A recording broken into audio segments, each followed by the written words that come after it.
Hello, today is April 3rd, 2012.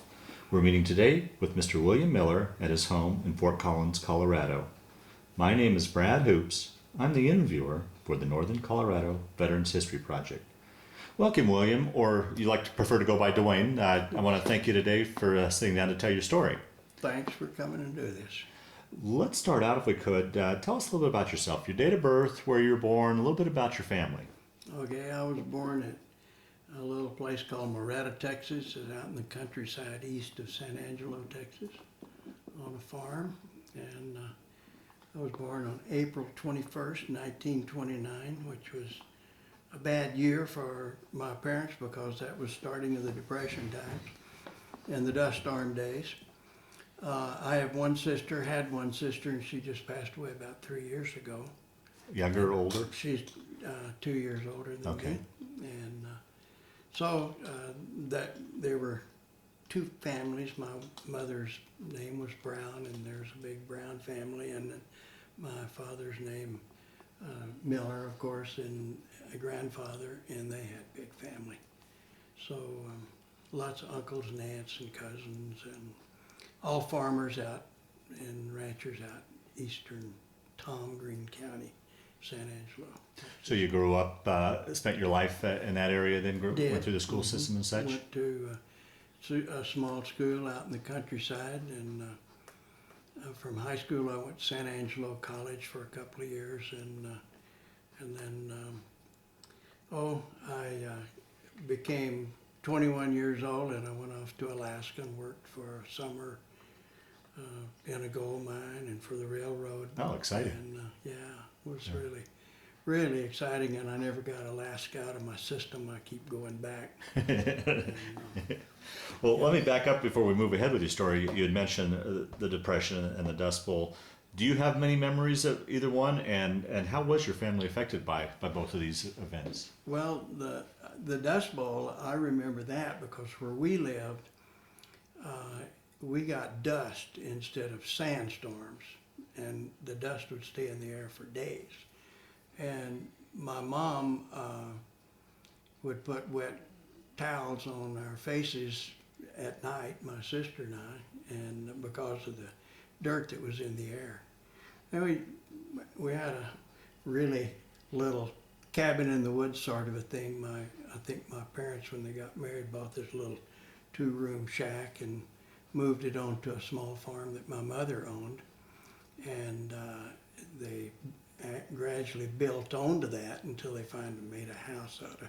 Huh. We visited that place just a few years ago, and the people that now own that farm were preparing to take that house away because it had just virtually fallen in for the years of non-use. But I had a lot of really close ties with my cousins, and especially on my mother's side. In fact, I talked to one of my older cousins this morning saying that didn't my mother's parents move to Texas from Arkansas? Oh yes, she says, one of the cousins has written a book. You haven't read that book yet. And so they, I think they moved into Texas about the turn of the century. And my grandfather on that side bought some farms, and I think the land then was about maybe 20 cents an acre. And today it's $34,000 an acre.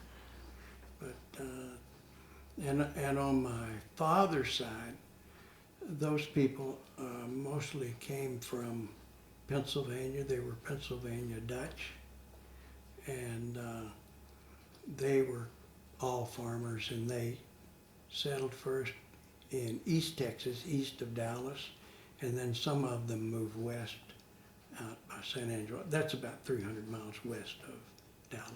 Okay. Yeah. Yes. So we'll move forward here now, Okay. talking about your times up in Alaska. What prompted you to go off to? I read sports magazines, I guess, from the time I was about 13 years old. And I always loved hunting and fishing. I'd read these stories about wild game hunting and such in Alaska. And a friend and I bought a new Chevy pickup, and we might have had the first pickup camper. We rigged it so we had a cover over it and a little, as a frame and a tarp tailored to it and a bed in the back and all our gear underneath. And we drove to Alaska, and it took us 8 days to get there from San Angelo, it is about, 4,200 miles or something like that distance. And we promptly ran out of money because we had left where you could get hamburgers for a nickel and a pop for a nickel, and in Alaska they were a quarter. So we ran out of money and we had to find a place to go to work, and we were planning to go to work on this railroad job. And we got a job working in a gold mine. I did, and he worked for what then was the Alaska Road Commission, and that was all federally operated then. And so we got those experiences, and then we both got jobs working for a construction company that was reconstructing the Alaska Railroad, because it was the field that they put the railroad track on had settled, and in many cases where the ground was permafrost underneath, it would thaw, and then it was uneven. So we were fortunate we got to work on a bridge crew, so it was one of the better kinds of those jobs instead of working on track gangs where there are hundreds of people. Yeah. So that was, and when we were in Alaska, we found out about the Korean War, and that was in July, as I remember, and we had a couple of guys that were World War II vets. They caught the next train to Anchorage and said, we're not staying here, because they were thought, I'm going to get in war with Russia and they're going to come right across Alaska, and there was a lot of rumors. So we stuck it out until September and came back, got in school, and then I got drafted in January. And January of 51? January of 51. Okay. Mm-hmm. And then how soon after you got your draft notice did you ship off to boot camp? Probably about a month. And So you weren't able to finish out your would it be the second semester? I had 2 weeks to go, and they gave me credit for my courses. Okay. And so my intent was to beat them to the punch and join the Air Force, because I thought I wanted to be a pilot, and I needed a few more credit hours to qualify. And I was getting those, and maybe I should have gone and not taken that envelope out of the mailbox, gone straight to the Air Force and said I want in, But anyway, I had a different, dream about what could have been, and one thing is it's always good to still be alive. Yeah, right, yeah. So where did you go off then to boot camp? Well, I went to Camp Chaffee, Arkansas. It was in Fort Chaffee, Fort Smith. It's at Fort Smith, Arkansas, and had infantry training, and then artillery training, and went to artillery leadership school. Went to an engineering school in Fort Belvoir, Virginia, and then went to Korea, and they put me in pneumatics. and my medical training was first class Boy Scout first aid, and we didn't, I think the days that we were sitting in tents or bunkers and playing cards, that we should have been trained for first aid, but I was the only medic that hadn't been through medical training. And then I go off with this unit, and we start getting wounded people, and I had my hands full. But how do you think you got any rhyme or reason why you got chosen to the medics? I mean, yeah, I had on a college resume, I started out in pre-med. Oh. So chemistry doesn't do you much good when you're patching somebody. Yeah. So when you went over to Korea, were you going over as a replacement, or were you already in a unit when? No, there were, that 555 was black unit. They were all black, Mm. except some of the officers. And there were 33 of us were the first whites. Really? Yeah. Huh. And they were just great. They were fun. Those guys had, the group I was with were medics. They just had more fun all the time. You know, I mean, we're in a situation where it could be dangerous, but most of the time it wasn't. Sometimes Chinese had decided they wanted to shoot a tank up on the hillside or something, and then all go over us, and then those tanks would rip. And then we'd call for aircraft to come in, and they just burned that whole area over there with napalm. You know, Well, that must have been it would insane. have not been fun to have been a Chinese soldier, Yeah. Wow. no matter where you were in that war. Now, did you fly over, take a troop transport over, ship over to Korea? Flew out of Travis Air Force Base and flew to Japan, and then boat to Busan, and then train up to the front. Came back, I'm not sure where I flew out of Korea. Went to Tokyo Army Hospital, and was there for 6 weeks, I guess. And then I had a choice of where to go, what hospital, military hospital to go in the United States, and I chose Fort Hood because that was closest to home. Mm-hmm, mm-hmm. And went there.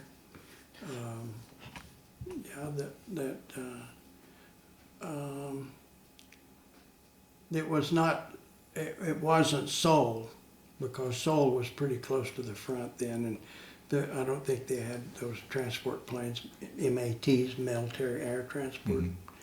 Mm-hmm.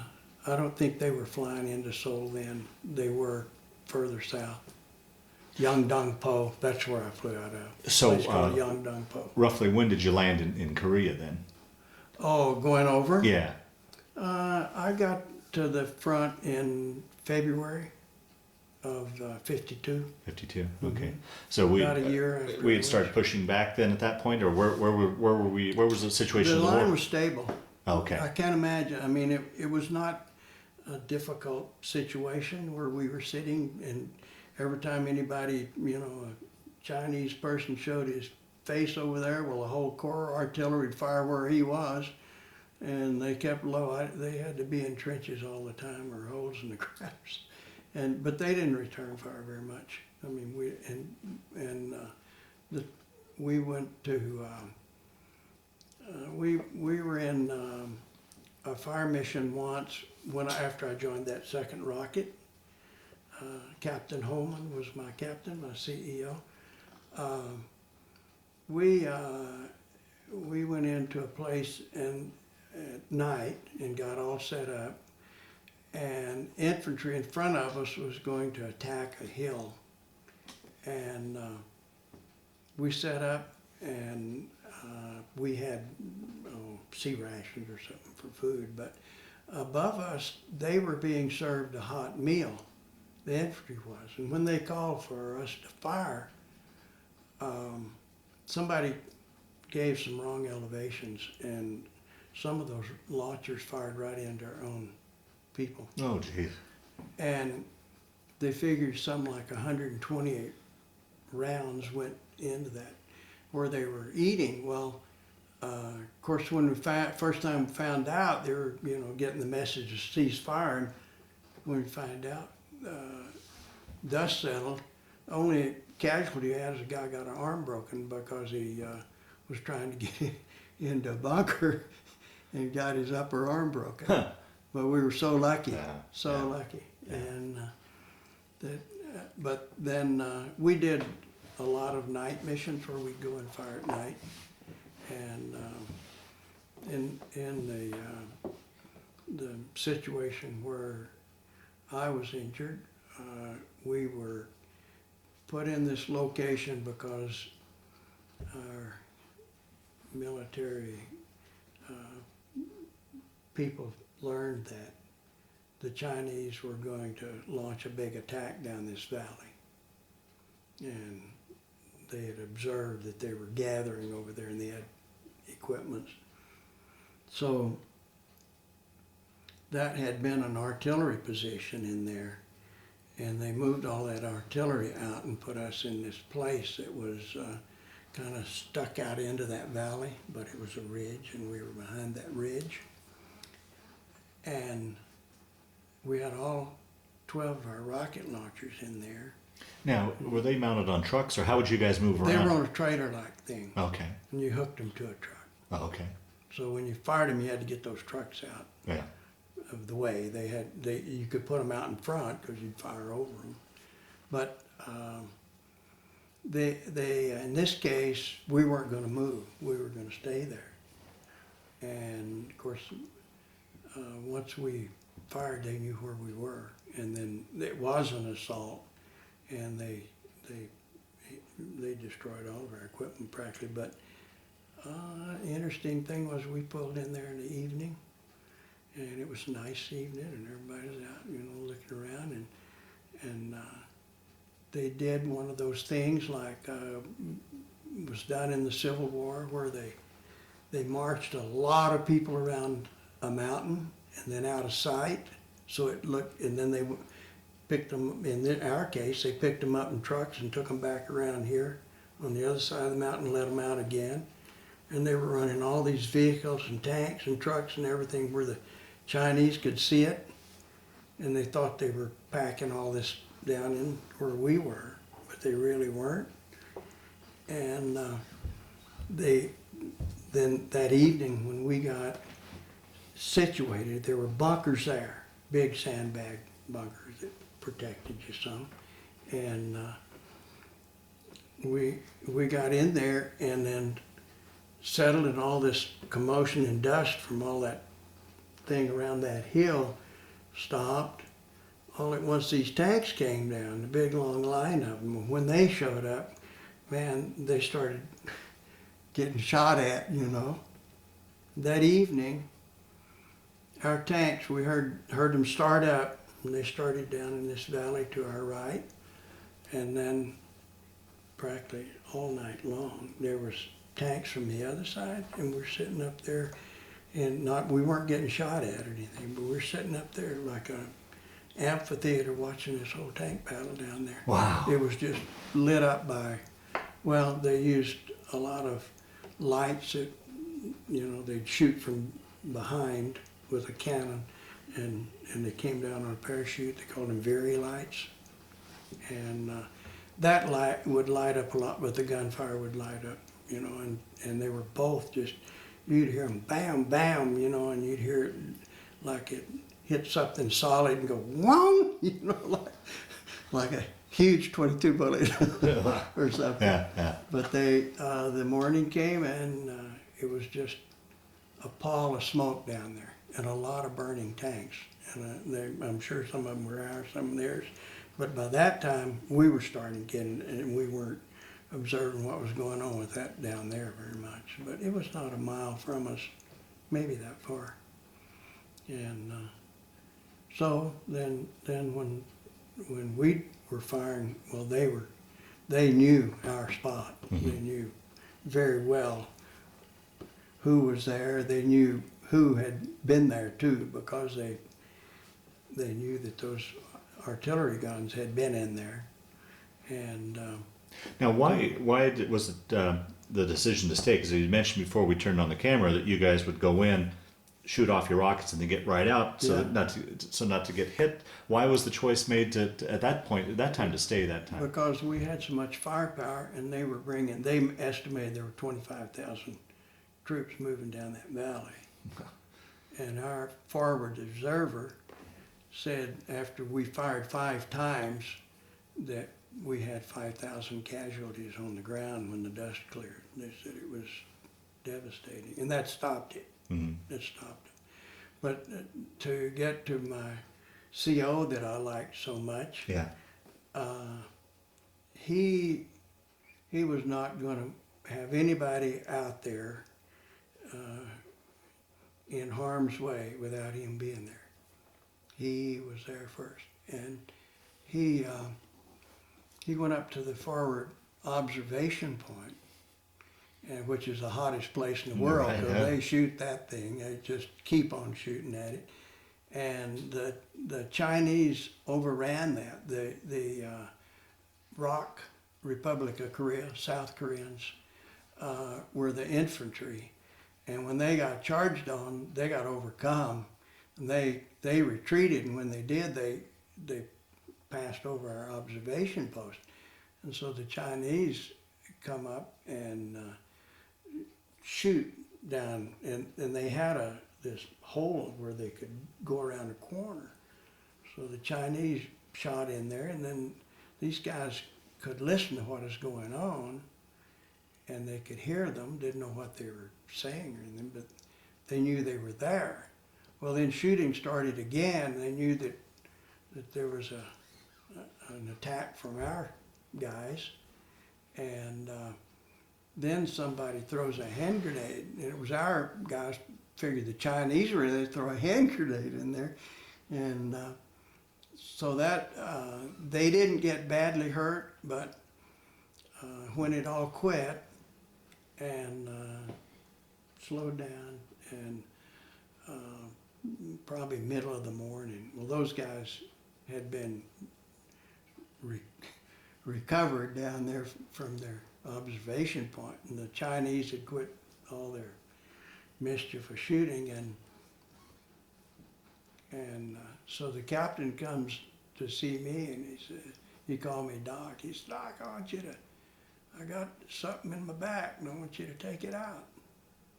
And So he was down there when they were overrun. yeah, Oh. he got a hand grenade fragment in his back, and so it was looked like a spot like this with a hole in it, and I said, I don't know what that is. Is it a bullet or what? And no, he said, it's a shell fragment or something. He said, just take it out. And I said, I can't take that out. You got to go back to the MASH hospital. He said, no, he said, I have men here, and you're the only medic here, and you and I, either one, are going to go back there.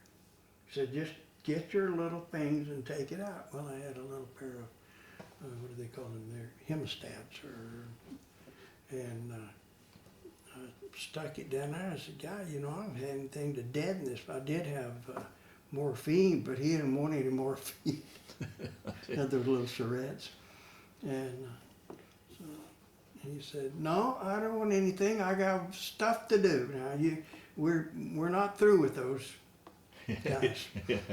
And so he said, and I stuck that in like that deep, and I could feel it, and it was like a rock in there or something. Of course, it's a piece of metal, and I tried to open it up, and I said, this has got to really hurt. And he said, it hurts, and it's not hurting you, take it.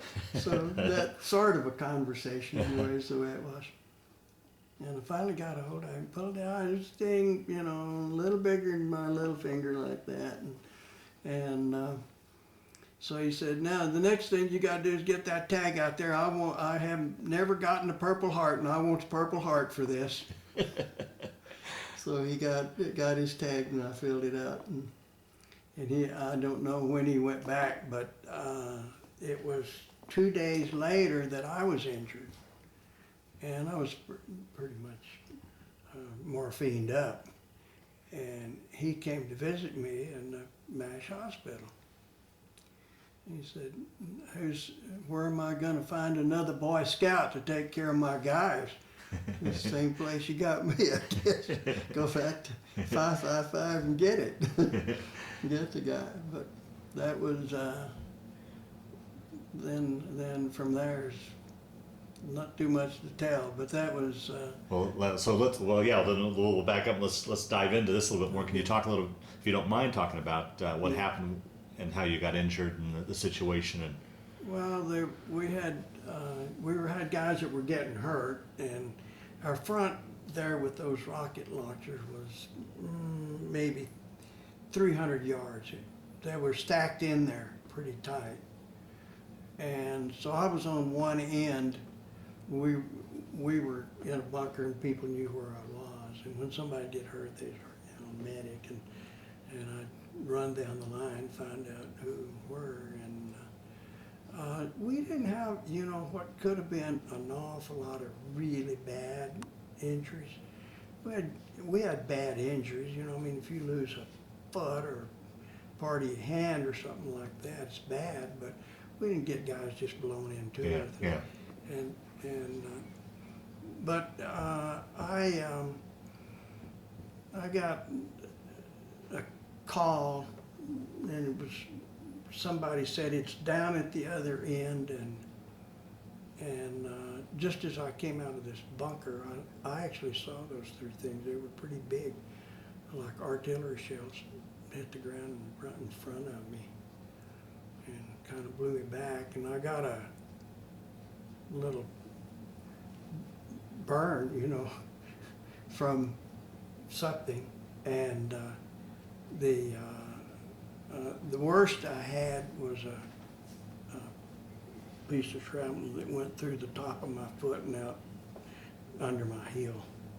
And doctors fixed me up over time. It was touch and go for several weeks whether I was going to make it without losing my foot. Oh boy. Because it got infected, and they were taking pieces of shoe and sock and the little pieces of fragments, you know, that they got. And but they fixed it, and I don't have any great trouble with it. No. Mm-mm. Yeah. No. And we should mention, I don't know, I'll have to mention, I think, but you were awarded the Silver Star. It was for that situation. That kind of thing, yeah. Yeah. Of going after guys, and after I was hit, I went around and went back in that bunker, and I gave myself one of those little syringes of morphine. Mm-hmm. So I was still pretty mobile, and I got one of the guys there, and I still remember his name was Bergman, and he is a kind of a roughshod, young, crazy guy, and I said, go get that guy if you can and bring him back down here to me. And he did that. So he should have got one. Mm-hmm. Yeah. You know, I mean, everybody was undercover because we were getting nailed. And guys told me that I heard from that was some of the last shells we got. Oh, is that right? Oh boy. If I could have made it another day, I wouldn't have Yeah, got that. yeah. But my CO he was outstanding, and I learned from his son that he got the Distinguished Service Cross. Is that what it is? Mm. The Commendation Cross. It's a second to Congressional Medal of Honor. He deserved it, whether it was there or someplace else. But I can tell you kind of well, there were some kind of funny stories when we had a mess sergeant when we were in the place with our 105 ounces as our home base, and Sergeant Venuti, so we got a lot of Italian food, and it was always good. And there was a warrant officer who had a 12-gauge pump shotgun, which you're not supposed to have in a combat zone. I think there's a Geneva Convention really? rule Oh, against that. Huh. But anyway, I learned he had that shotgun. Well, we were in an area where there were a lot of rice fields, and there was a valley there, a little valley, and it all grown over because of the war. Those rice fields weren't being worked. It's full of pheasants. So I got the warrant officer to loan me a shotgun, and I'd go up that draw, and I'd kill some pheasants and come back and give them to Sergeant Venuti. I said, you know, cook them up for Captain Holman and his crew. So there was the master sergeant, Sergeant Gardner. He's from Kentucky. He's a good guy. So one day he says, Doc, I want to go up and kill a bird with you. If you're going to go pheasant hunting, I want to go. So okay, you know, and we decided we're going to go that evening. We go up, walking up there, and right off a bird comes out of some willow or something and goes right up in front of us, and he just nails it. It's just a cloud of feathers, and the bird just keeps flying. I said, ah, you missed him. He said, I thought I hit him. I said, oh, you missed him. He's still going. And so he's just standing there and I saw the bird, and there was a fence up there where it was marked a minefield, and there was a corner post. And I saw that bird, and he just kind of went right into where that corner was. And I said, give me the gun. I saw where he went, and I'll go up and kill him. So he said, well, okay, but I thought, no, you didn't hit it. So I go up there, and there's that bird lying with his feet in the air. And I watched him, and when he looked away, I threw the bird up in there and go, bam! I said, I got him coming. So I went back and told Calvin Holman about that. He just loved that.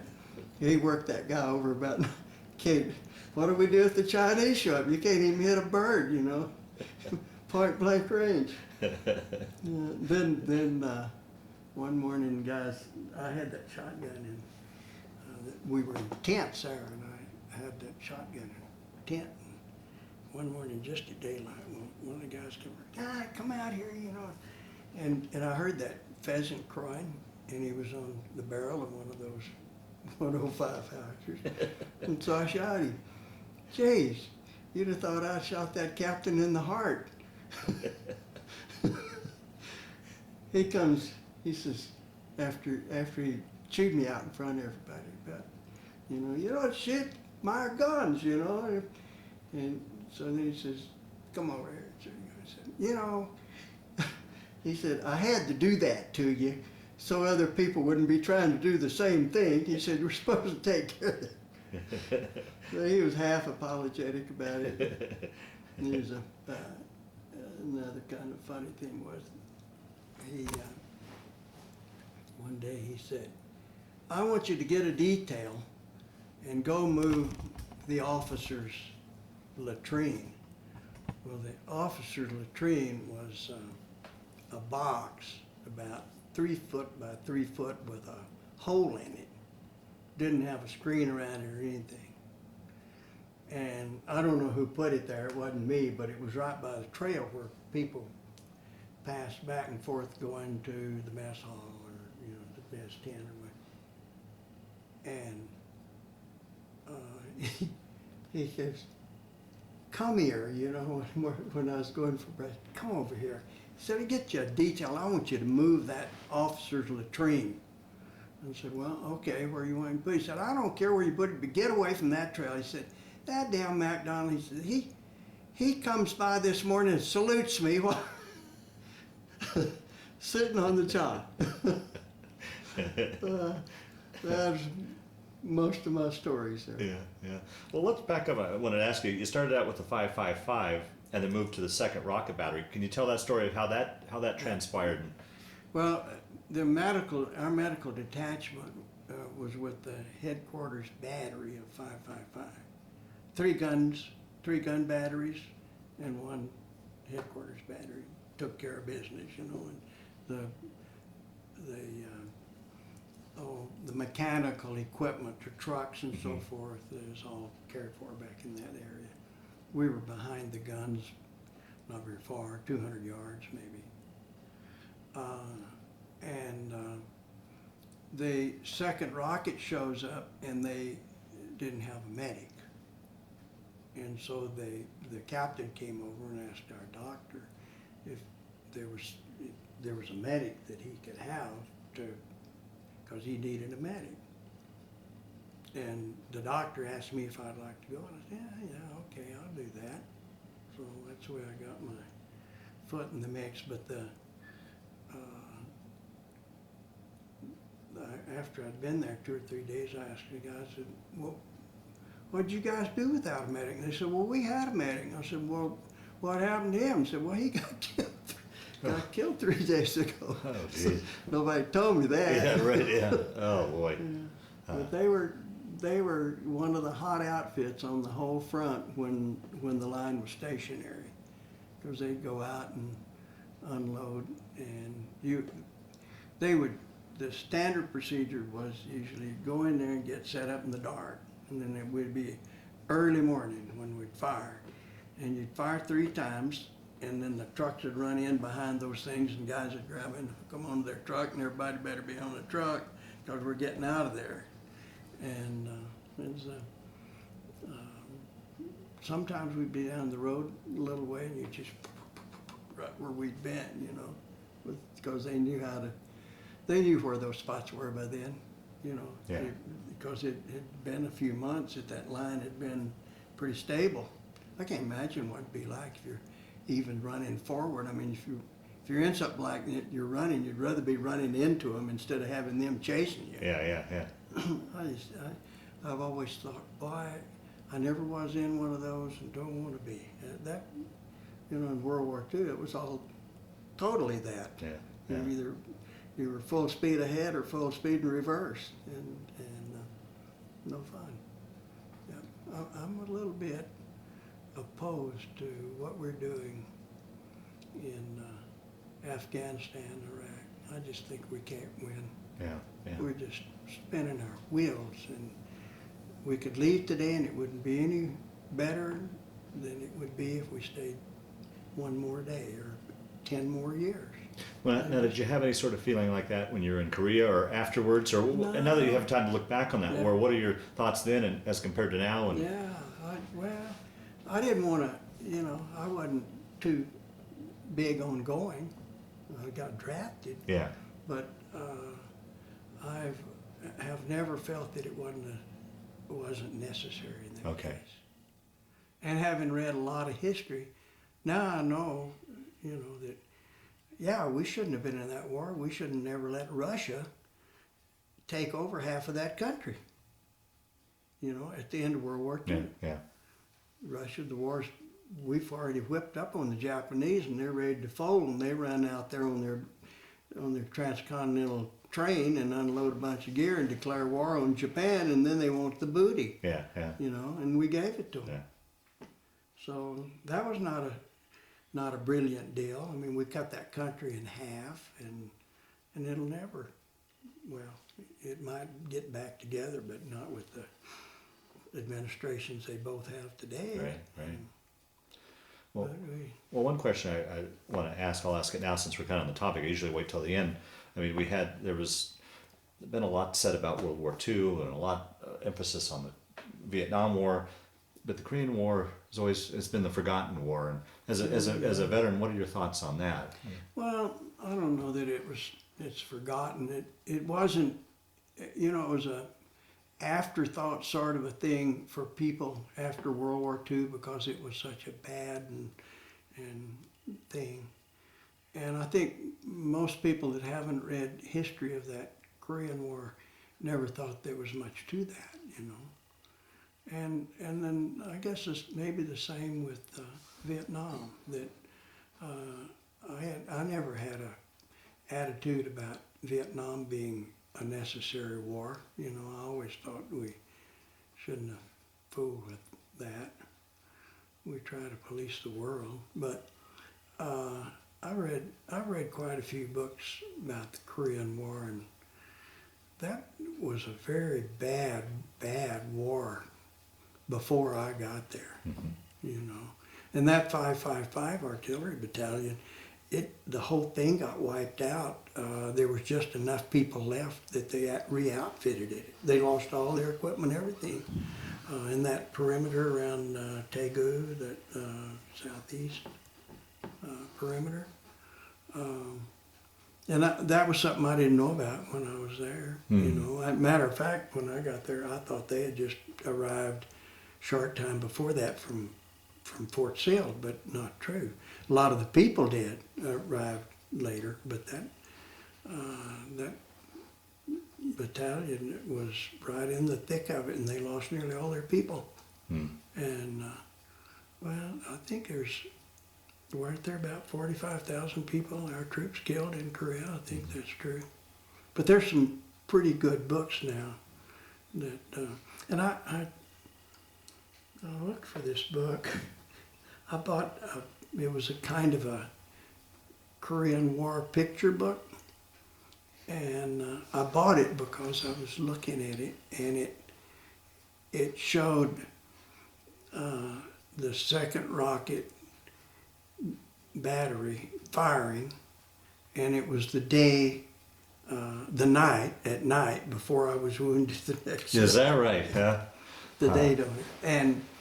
And then it showed a picture of a little Korean boy, little Joe, sitting on he was a little show-off kid sitting on a Jeep with a helmet on with a rifle and a bayonet, you know. He was about so big.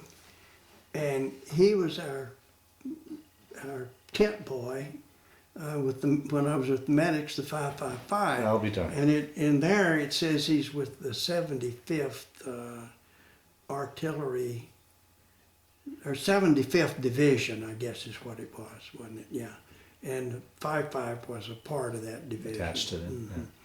Yeah. And but it was little Joe, just as sure as heck. And little Joe would wash your fatigues down by the river, be ice, and the kid wasn't more than 8 years old. I'll be darned. And the people were saying he made more money than the admirals in the Japanese Navy made because he was washing so many clothes. But he'd be down there on this gravel bar getting water and wood and build a fire around a GI coffee can, 5-gallon thing. And he'd wash your clothes and they'd be clean. And he, you know, he'd do whatever you wanted to do, you know. Sweep the floor under my cot. He'd sweep it and straighten things up and dust down. And just a little worker. Now, outside of little Joe, did you have much interaction with the Korean civilians at all? Well, no, just there were 3 or 4 of those little kids that worked that were orphans, and they'd guys would go back to Seoul for some reason, you know, to get equipment or something, and another place called Yeongdong-po, they were going there, but anyway, they'd pick some kid up off the street that looked like he was starving to death and bring him. And little Joe, as I remember, he was a pretty good eater. But he would be in his 60s now, I guess. Yeah. You ever wonder whatever happened? Yeah, what kind of life he had? Yeah. He wanted to come home with me. But then after I got separated, see, he was with that 555 when I was gone for.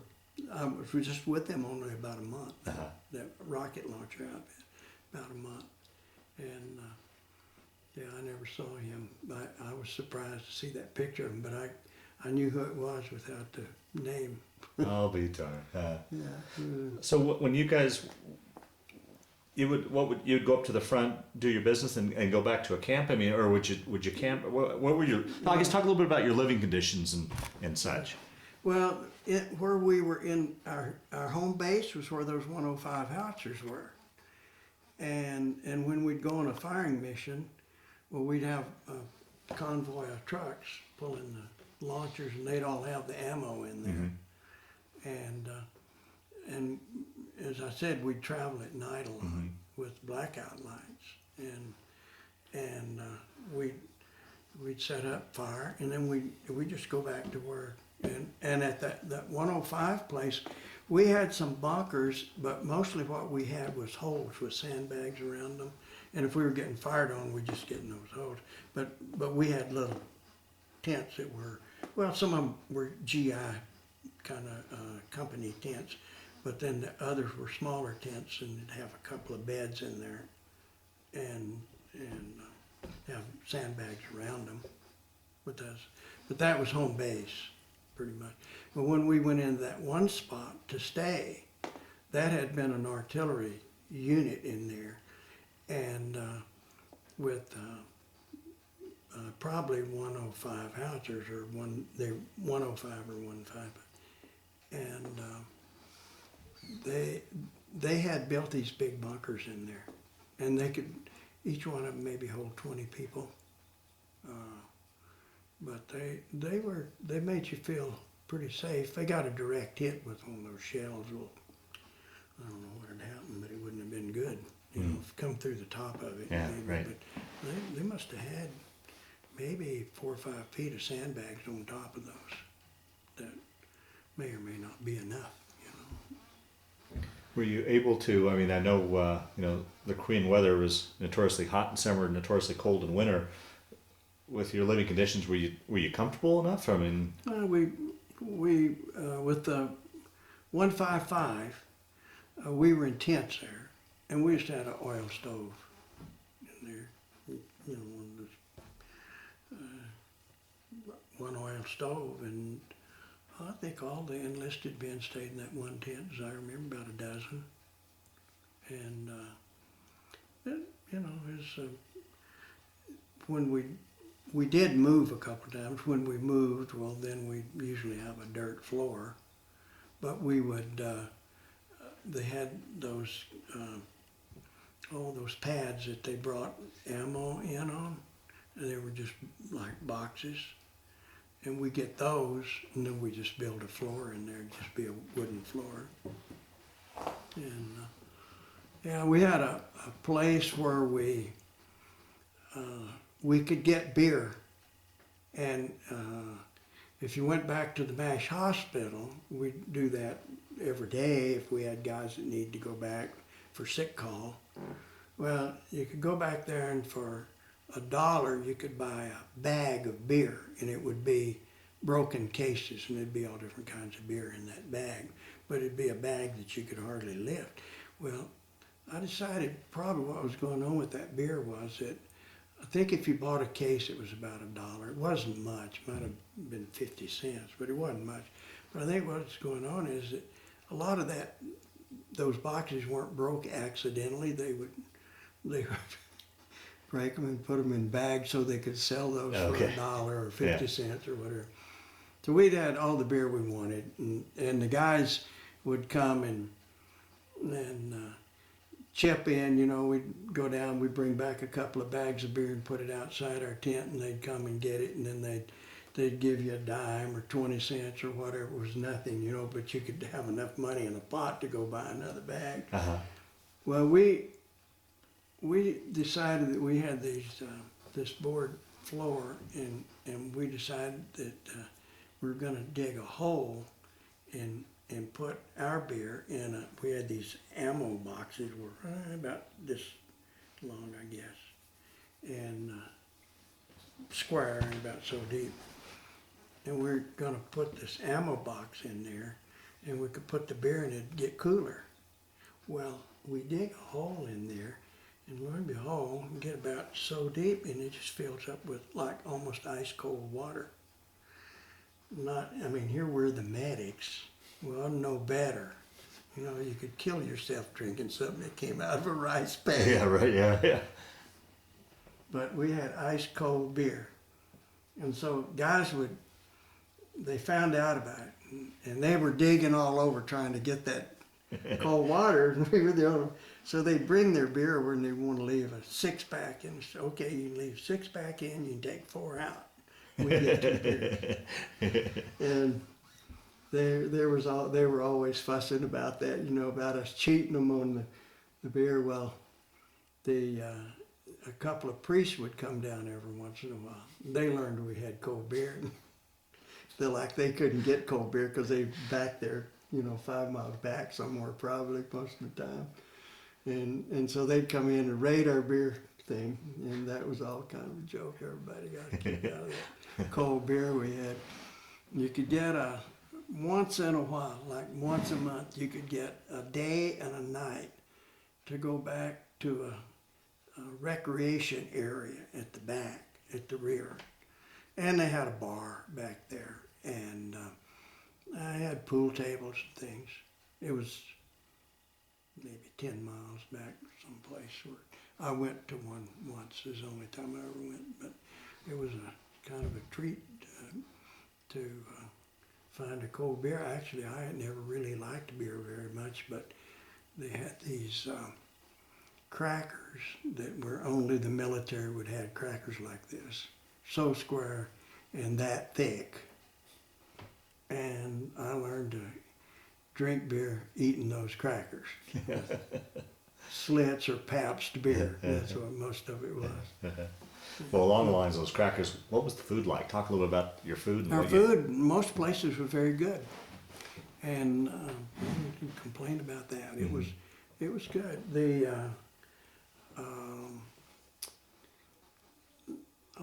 The cooks were just good at making food good, I think. But I went over one day when they had a load of food come in, and it was frozen. and it had these boxes of chickens that had been packed in 1942, I think. They'd been frozen that long. I said, boy, this stuff's gonna really be good when we eat it. It'd been in a freezer someplace. They must have freezers somewhere that are huge Wow.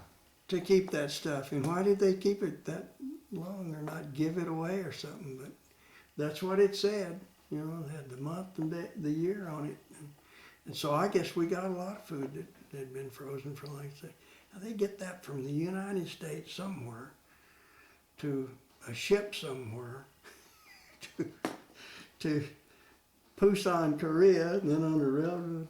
I know they didn't have any refrigeration on that railroad. They had to get it in army vehicles, I imagine. Yeah. Huh. Wow. But it was, the food was good. Well, it was not, you know, as I said, we got a lot of spaghetti. Sergeant Venuti. Yeah. Now, how long were you with the two different units, Well, it was, roughly? I was with 555 about 6 months, and with the second rocket about 2 months. Okay. Yeah. But nothing much happened at the 555. We got injuries once in a while where guys, you know, more people were hurt with our own guns, and you know, where it was an accident. And one, this was with the second rocket though. We were at our home base, and I heard a gun just like right outside almost, bam, you know, and then medic, you know, and I run out, and this guy's got a hole right in his, looked like right in his kneecap. And they were looking at a .45 pistol and didn't know beans about that handgun. 2 or 3 guys, and he's sitting over there with his knee bent like this, and I take him back to the hospital, and I thought he just went right through his kneecap. It went above his kneecap, right up his femur, and they took that bullet out, and he was back the next day. I'll be darned. He wasn't ruined, but he did have a bandage for a while, and I had to take care of it a little bit. But he didn't. I don't know if he had a choice to stay in that hospital or come back, but he was back. Well, with your medical training, like you said, obviously you were just thrown into it. It was jury by fire type of thing. Do you felt like you ever were comfortable with your skills? Or? No. I had first class Boy Scout first aid, and that's about the top of my experience. But well, as I said, we were fortunate that we didn't have a lot of bad injuries, and ones where they were losing a lot of blood or something, I knew how to do a tourniquet, and I didn't go back with them. We'd get them in a Jeep or. Oh, so you wouldn't go back to the MASH units when there'd be somebody would take them back in a Okay. Jeep, and I'd try to get them ready to go, and then somebody else would take them who wasn't a medic, be a driver, and then somebody else go with them.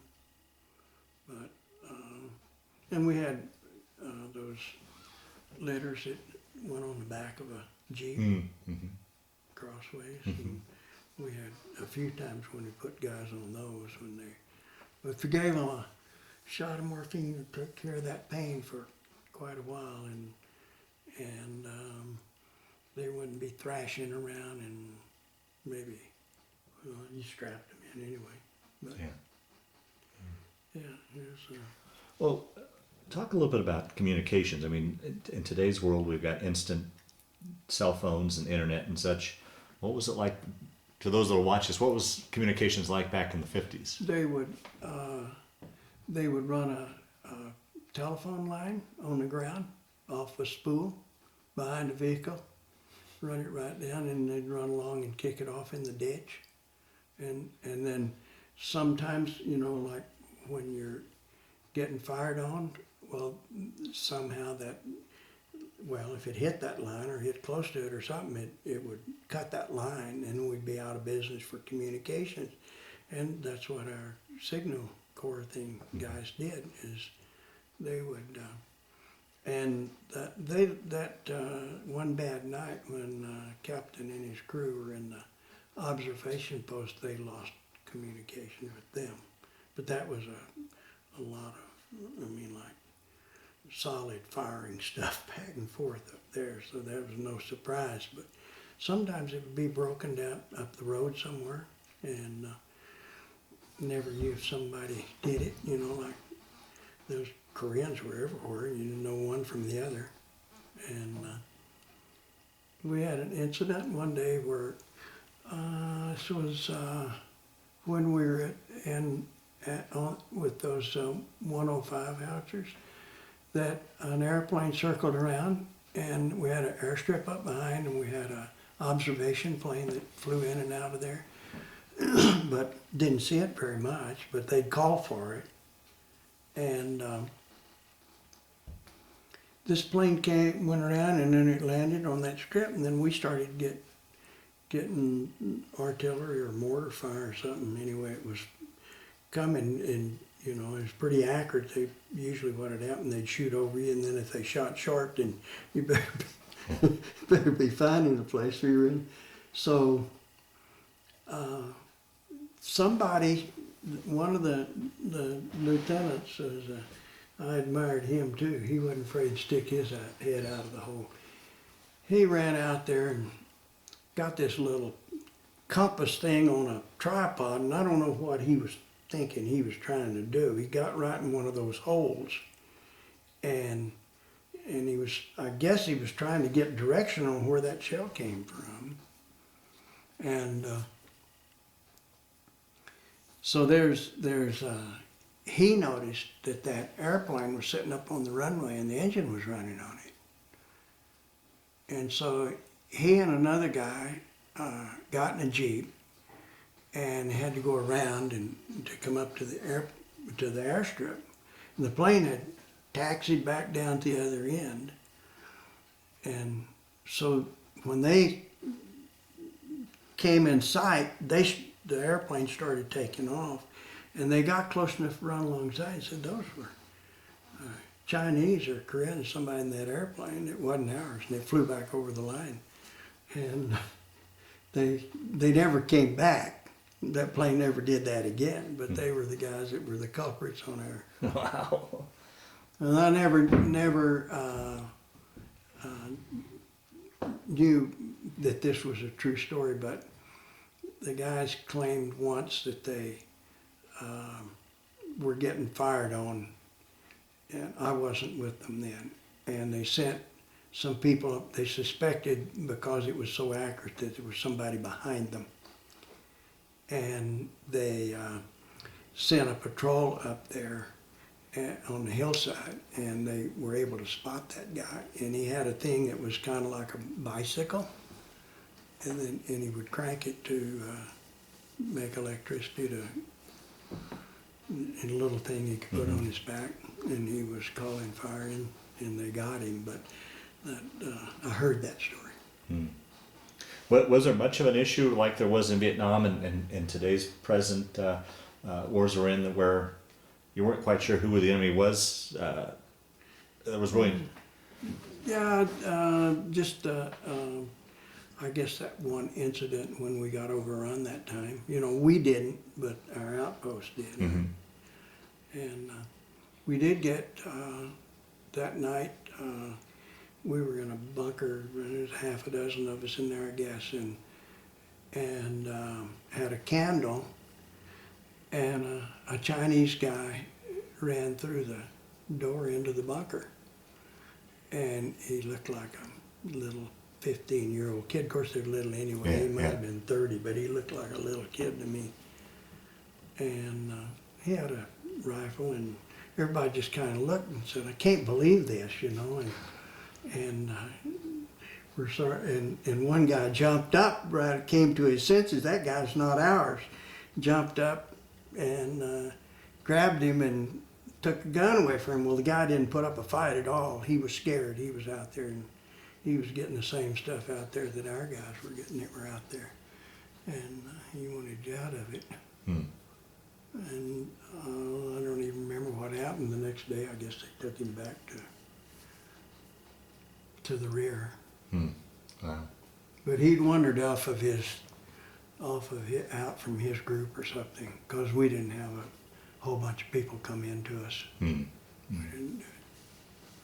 Well, what's it like for someone like myself who's never been in battle, and many that'll watch this film, to come under fire, under a shelling? What's the situation Scary. like? You know, I can't It's fathom what loud. it's like. It's loud, it hurts your ears. No, you, I don't know, I didn't see people that just went crazy panic, you know. I know they do that, some people do, but, well, you're there, and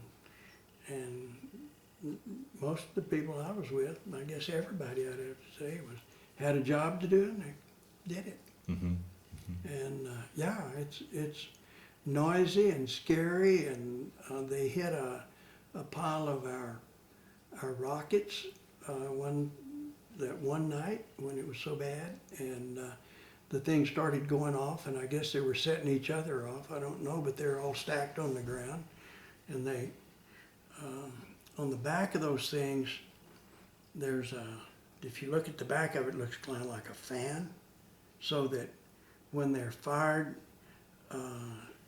it causes it to turn, so that it spins like a rifled bullet does, so that it's more accurate and doesn't just go out there and go anyway. And those things are running along the ground and hitting things and going off. And it's our own stuff, and we didn't know what one's going to come through. You know, those things. Our back doors was here, and those things were over there. The one could come right in the door. So it was making a lot of noise for a little while. But no, that's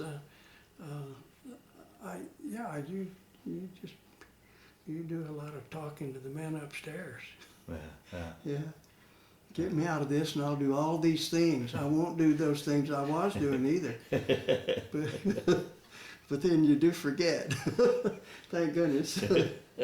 Yeah. Wow.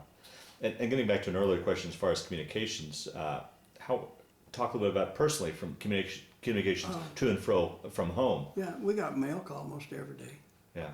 Got mail, and everybody gather around, and you get letters and a little package once in a while of cookies or something. And but that was basically your only alternative with communications back home was letter. And how long normally would it take mail to get back and forth? Probably a week one way. Yeah. I'm sure it was all air. Yeah. You know, and of course it'd taken more than a week if it was on boat. Yeah. But we had a lot of aircraft flying back and forth, and we had quite a few instances where when I was with the 155, we were at a place called Kumwa, and it was somebody kept saying it had been a town of 25,000. Well, it's on the maps, but there was nothing more than this tall anywhere. It had been completely destroyed. And it was Kumwa Junction. Well, there was a mountain there. It was a pretty big mountain. It was 1062, and that's meters. So it'd be 4,000 feet high or something, from almost sea level, I guess. And the Chinese had that mountain, and you could look through spotting scopes and binoculars, and you could see holes over there and walls and if we got anything from that hill, like they fired over that way, they'd send 3 or 4 airplanes off of carriers or from the rear. There was an airstrip at Seoul and Yeongdong-po and those places, and they'd fly over there and they'd just napalm that whole hillside. The whole thing was just black from being burned. Wow. Yeah. It would not have been good to be a Chinese artilleryman or anything else. We had it tough when that war was running up and down the peninsula, but nothing like those guys had later. Yeah. So were you primarily up against Chinese, or were the North Koreans as well there, or? Yeah, North Koreans were I think they were usually the infantry, but there wasn't enough of them compared to what the Chinese threw Okay. in there. But the Chinese probably had the artillery and the tanks, and that mechanized equipment was pretty much theirs. Okay. That's just conjecture on my part. Yeah. But they had enough to make a mess of things when they get tuned up. The purpose supposedly of when we went over and set up to stay and they took that artillery out was there was a dam that was, I think it's on the maps now still, but there was a dam, a rather high dam, and there was a deep gorge came out of that, and it went down behind our line, or the line between us and them, and then it circled around and went back, so there was a U in there, and there were just one or two bridges that crossed that gorge over into this, and the big idea was, you know, there's so much rumor that the Chinese were going to open that dam or break it or flood that, and then they were just going to charge over there and take that ground and where they could hold it. And that was the reason for our getting down there to stop them from, and they never did flood that. Wow. We knew about that. We had that word that that's what we were up against, but they never did it. And our captain said, "Well, guys, we did it. We second rocket did it again. We stopped them." Wow. How would you guys get word? You know, you talked about, you know, there's rumor this and rumor that. How would you guys get word as far as just what was going on, both with the war and the outside world and ball scores and We'd have I guess there was a public information officer and headquarters of 155. And they would tell us some things, but like when I was with Second Rocket, Captain Holman would gather us all together and say, "Okay guys, here's what we gotta do, and here's why we're gonna do it. Here's how." And everybody was pretty well informed. But with the guys out on the howitzers on the 155 or 555, I'm pretty sure that their commanding officer of each battery kept them up to what was going on. And I never thought much about it. I always felt pretty well informed with that second rocket thing. But they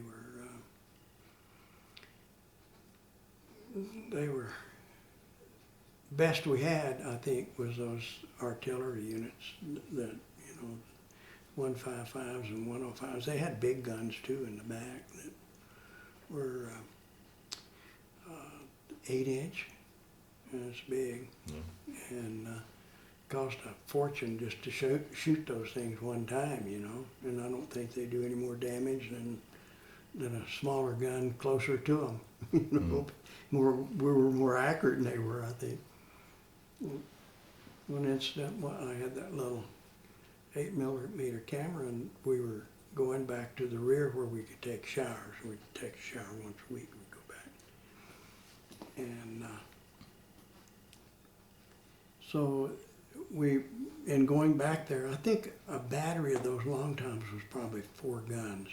But anyway, one was pretty close to the road, and we were coming up to where that gun was, and I said, "Oh, those guys are running around. They're going to have a fire mission. I want to photograph that." So they stopped the truck, and I get out and go out there, and I made the mistake of getting out just a little bit.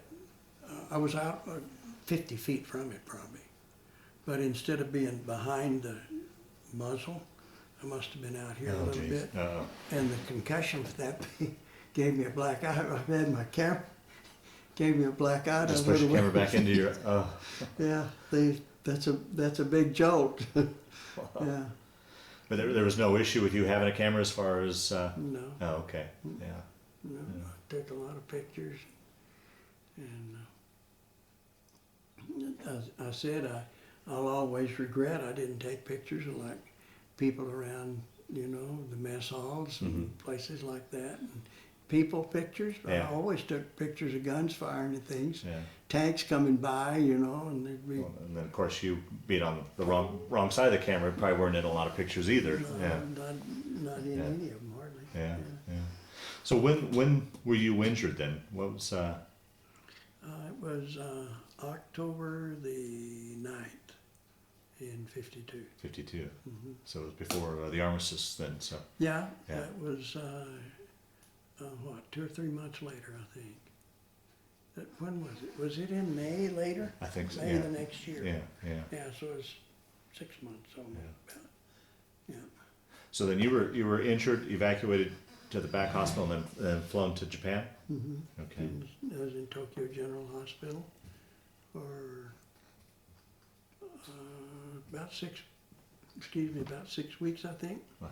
And then went to Travis Air Force Base and was in that hospital. And then, well, it was Thanksgiving Day that we landed.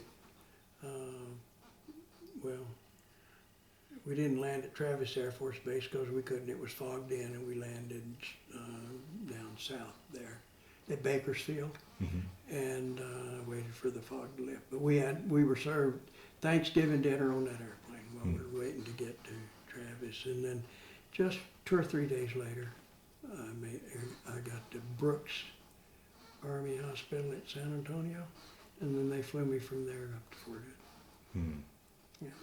We were in Hawaii about 3 or 4 days, and they just had so many people that they were transporting back and forth that we got, that was, what was that? Can't recall the name of that big hospital. It's still there. Tripler Army Hospital at near Pearl Harbor. Well, once again, I go back to communications. I imagine your mom probably got a telegram that you'd been injured.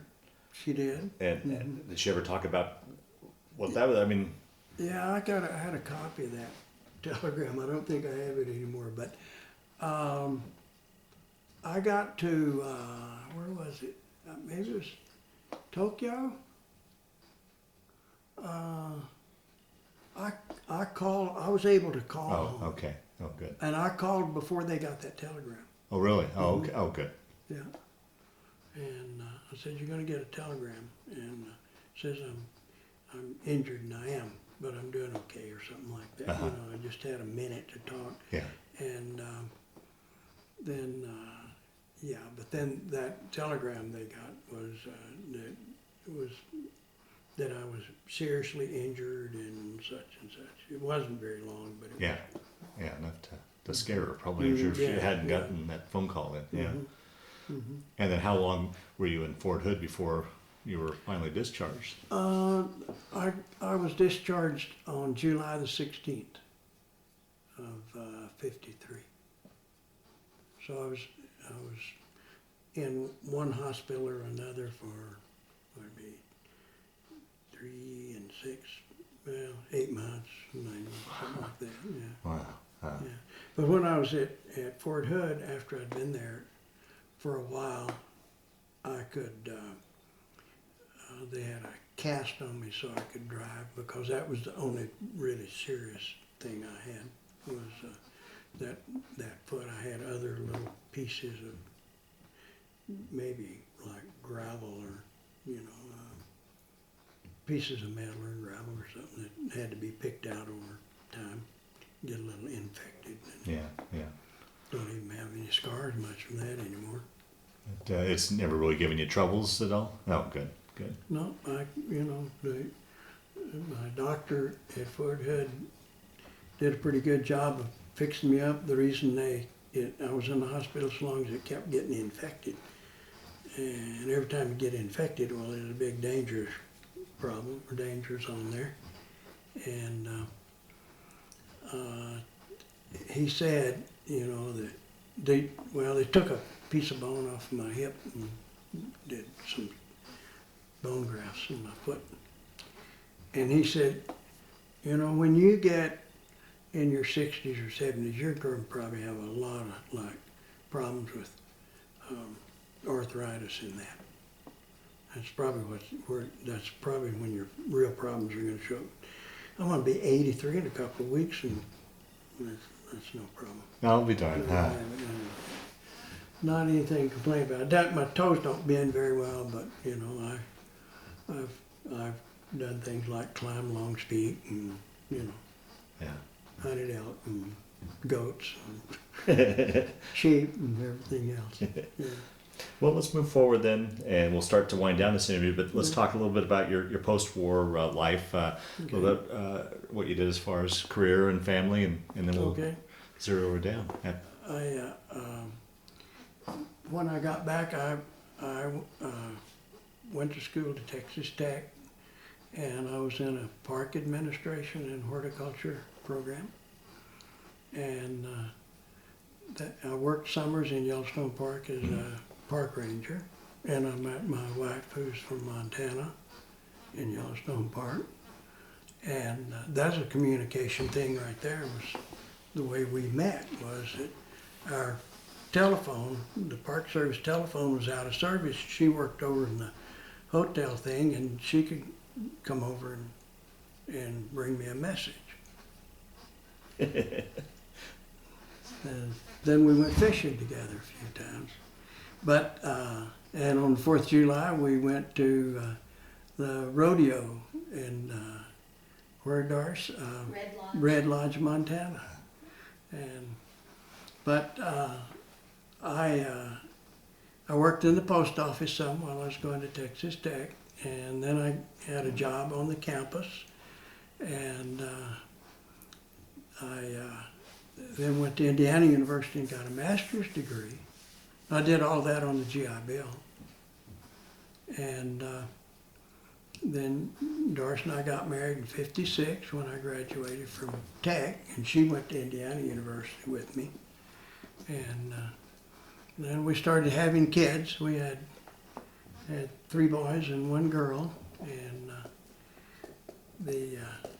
one of our boys, he had a problem. He was mentally retarded, and he died at 12 years old.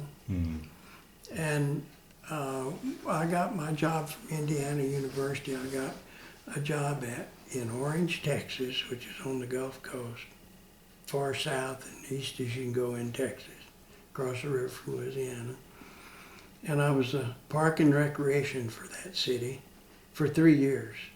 And then I got a job at Boulder for the city of Boulder as park and recreation director there, and was there 7 years. And then I was offered a job to teach at CSU. I was probably a little premature on that, but I did take it. And I got in the PhD program and got a PhD at CSU, and continued to teach there, and went on a sabbatical, and we went to Fairbanks, Alaska for about 1.5 years, and worked with the Bureau of Land Management there. And then came back to CSU, and in 1982, I was able to take a job with the Colorado Extension Service, and I was recreation specialist. My contacts were county extension agents, and did things like helping little communities do a little park plan and that sort of kind of landscape design sort of stuff. And I worked for quite a few county agents getting things done. Had students in a landscape architecture program that would go with me, and they got a little practice of trying to do a little design. Yeah, it was a pretty happy time. And then I retired in '87, and then a few years later, I I was offered a job to go back to Fairbanks and work for BLM, but they wanted me to work through the university, so I got my job back at the university, and then we spent 5 years, 93 to 98, in Fairbanks. Oh, wow. I look in the paper every day, it's still not above freezing. High of 14. Yeah. Well, But I we, think the thing with me would be dealing with the darkness. and the sunlight Yeah. at the different times. But, Yeah, it's different. We got acquainted with it. yeah. Doris was in programs at the university, singing things. She's a singer, so she had all kinds of activities. She was a sweet Adeline, and sometimes she was a sweet and sour Adeline.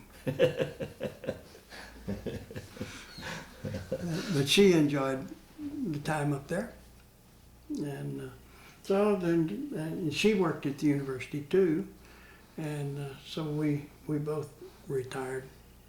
Well, she retired when we went to Alaska in '93, and then we retired, and we started spending part of our winters down in Mexico, and we like going down there. We just got back a couple of weeks ago. We go down there for about 6 weeks, down at San Jose, down by Cabo San Lucas, on the tip of the Baja. Yeah, nice place, a lot of nice people, a lot of friendly people that are there every year, and we have a good time. Very good. Well, four children, any grandchildren, great-grandchildren? Yep, we have a daughter. Our daughter lives in Tacoma, Washington, and they have a son and daughter. She's a physical therapist, and she works at a children's hospital, and he works for Boeing. He's from Boulder, and they have a son who's started to Washington State University this fall, past fall, and a daughter in high school. And then we have a son who lives here, and he is a photographer. He called this morning. He's on his way to Chicago. He's doing some work in Chicago right now. And he works for some really good clients that he's doing pretty well right now. And we have he has 2 daughters. He's divorced, has 2 daughters.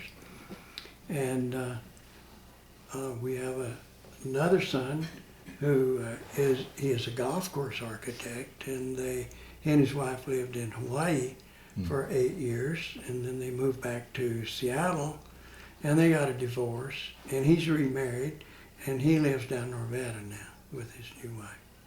And it's not such a new wife, but they've been married 3 years, and that's the whole crew right there. Okay. Current crew. Okay. Well, we'll start to wind down this interview. Just a few more questions here. Through the years, did you keep in touch with guys you served with, or go to any reunions of any sort? You know, I never kept up with people, and I said I always regretted that. And you heard maybe I told you my small world story about when we were down in Mexico a few weeks ago. I was having lunch with a guy, and we were discussing, he'd been in service. He was in the Signal Corps, and we were discussing things. And I mentioned this Captain Holman to him, and I said,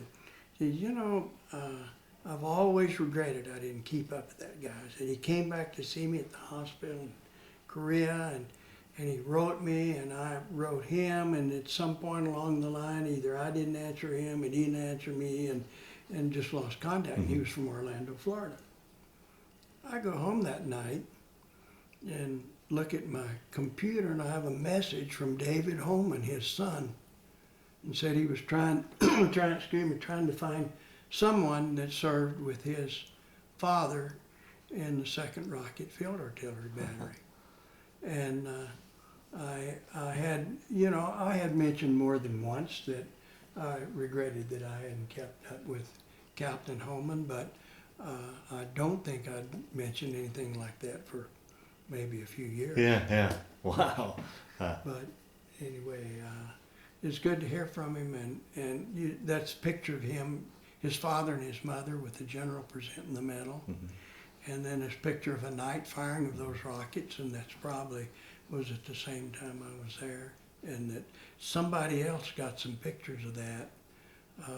Maybe some of the people in the battery took pictures, or those pictures that are in the books may have been taken from that observation post, because they were uphill from us and looking right down where that whole string of stuff was. And it was, yeah, and no, I haven't. And there were some, the guys that were in the medics that wrote me, and I corresponded with them a few times, and then just, you know, they, I'm sure, got home. They were from everywhere, some, one or two from Alabama, and one from Brooklyn, one from Philadelphia, and they were from all over the medics, and those guys were just fun. They wanted to play games. They'd get out and play ball in the parking lot. They were rough. We'll play football on a gravel parking lot. That was okay with them. We'll do it. And they were a fun bunch, always joking with each other. And I said that just being with that bunch made being in Korea a lot easier. Yeah. Coming back and then through the years, I know, you know, today we've got it diagnosed as PTSD. Did you experience anything along those lines, or were you able to put it all behind you? Not really. I had dreams, but I think nearly all the time I had dreams, I was, when I was having operations on my foot and stuff, and I was all doped, you know. Right, yeah. And I don't have any mental problems from all that. It's, you know, you think about being a part of what we did to those people over there is makes you feel kind of bad about the fact you had a hand in delivering it. You know. Yeah. We massacred them. They didn't have a prayer. I'm glad they didn't have what we had. Yeah, right. Yeah. They had enough, but it wasn't a saturation thing like we could do. Well, as we wind down this, is there anything I didn't ask you that you wanted to talk about? Any other stories that have kind of floated to the top as we've been talking? And Doris, as you've been listening in on this, if there's anything he's left out, so that hopefully, ideally, we've rounded out your story, or do you think we've pretty much got it all? We got it covered pretty good. She might want to say something. Okay. She's had, what is it, 55 years of bliss? Almost 56. Almost 56? Yeah. Yeah, we've had really good times. We took our whole family one summer when I was teaching at CSU, and I worked as a ranger in Yellowstone Park. And the kids were teenagers, or they weren't quite teenagers. I think the oldest was about 12 then, and they enjoyed that. Remember, and we've done some pretty substantial trips with our kids and had a good time with them. We've had a really good life, really nice, Yeah, and wonderful. wonderful children. Yeah, our kids have been pretty good. Boys were pretty rowdy, but I would rather have them that way than not. Absolutely. Yeah. Well, the last question I like to ask in these interviews, how do you think that time in the military, and particularly when you were over in Korea, played a part in your life, changed your life, played a role in your thinking, or did it? Or was it just simply a chapter of your life that you went through? How would you answer that? Absolutely. For me, it was a maturity wake up call. You know, I worked construction, worked in the mine in Alaska, and I worked on the highways in Texas, and I was in service, and you know, with all the good people you're in service with, you're also with a bunch of bums once in a while. Not in units usually, but when you're transferring and you're in an area where there's a whole bunch of people that are being transferred. And I just came to the conclusion that I had to get an education. I didn't want to do that sort of thing the rest of my life. And some of that work I really enjoyed. I enjoyed working on that railroad in Alaska, and I enjoyed working in that gold mine. But it's not the kind of, those guys, all those old miners were drunkards. And they'd want you to go in and drink a whole bottle of booze with them before you went to bed after you worked all night and stuff like that. They were miners, you know, that was their profession. And the guy, I went in and talked to the superintendent and said, I don't want to work with that guy anymore. And what we were doing, we were going in and drilling and blasting. And then we'd get out of there because you created all that smoke that dynamite would give you a bad headache for one thing. So this one time we went in, we drilled this big wall, and then we started stringing the wire to set it off, and we just get like 100 feet from it, and he turns around this corner, and he pulls that thing. I said, you're not gonna do that here. And he did, and that stuff just went by, scared the pudding out of me. So I went to see him, I said, you know, I don't wanna quit work, but I don't work with that guy anymore. So he's bad medicine. So he said, okay, I'll give you a job running a hoist. So then I ran this hoist where it was a cable drawn thing where it ran on a cylinder, and you pull these carts up and down a slope on a track, people in them and things. That was an experience. Spent most of my time reading a little book, sitting in one little light up in this little spot, not this big. We went up there when we were living in Alaska. We went by there, and that's a state park now, state historic site.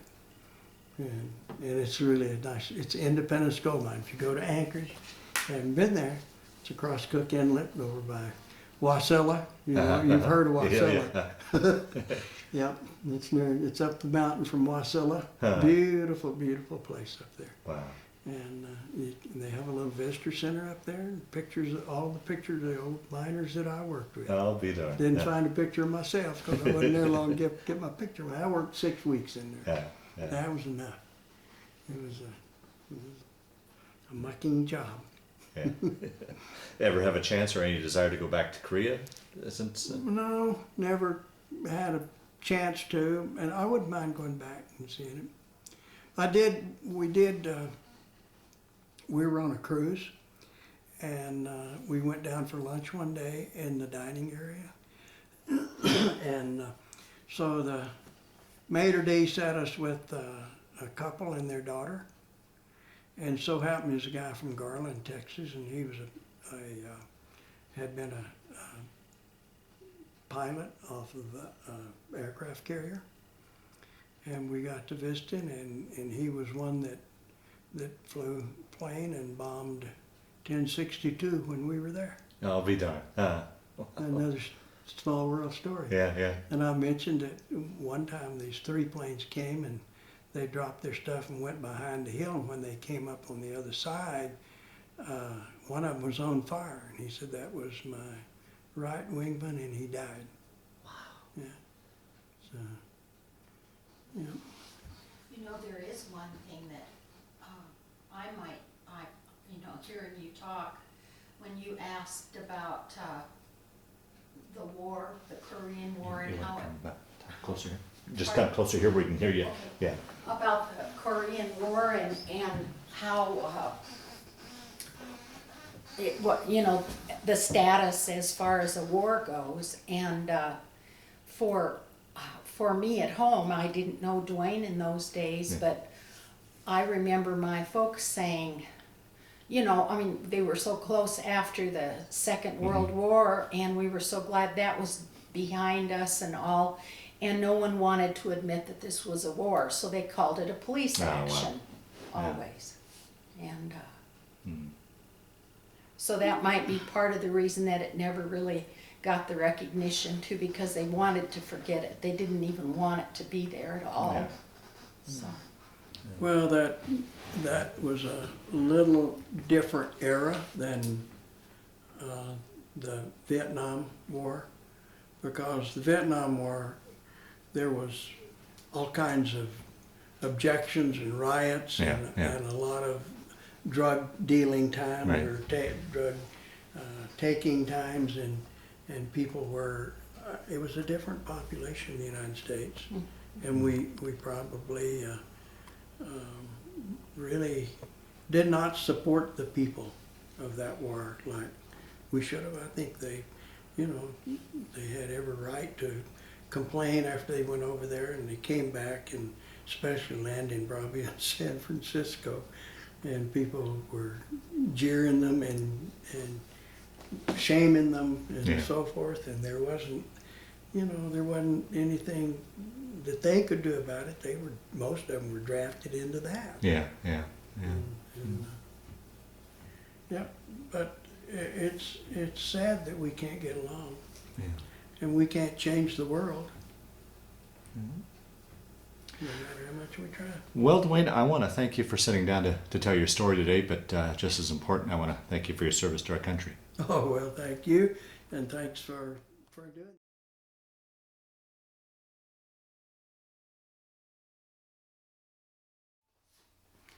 Now that's after I returned from Korea and was home for a few days, as the Combat Medics Badge and the Silver Star and the Purple Heart, 3 Battle Stars, and on my right is Presidential Unit Citation.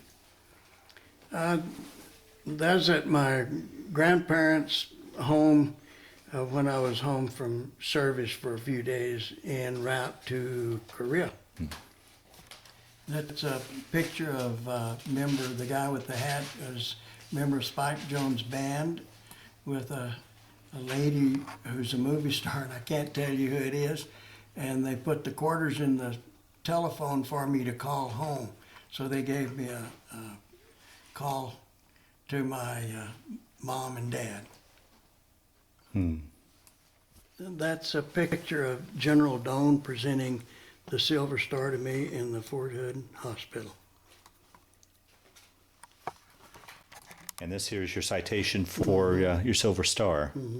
Let me read the caption to it. Corporal William D. Miller, Medical Corps, United States Army, a member of the Medical Detachment, 75th Field Artillery Battalion, while attached to the 2nd Rocket Field Artillery Battalion, distinguished himself in action against the enemy in the vicinity of Chorwon, North Korea, on February 4th, 1952. The battery in which Corporal Miller was attached occupied a forward position and was immediately placed under intensive enemy artillery fire. Corporal Miller, with complete disregard for his personal safety, exposed himself to the enemy fire in order to reach and treat the wounded. Ignoring the shell fragments while striking all about him, he moved about the battery position, administering first aid to the casualties. The heroism displayed by Corporal Miller, who was wounded when he rushed to the aid of a man struck by a shell fragment, reflects the great credit upon himself and the military service. Entered the federal service from Texas. This picture was taken in Yellowstone National Park when all of us were on vacation there. I found something. About 2008.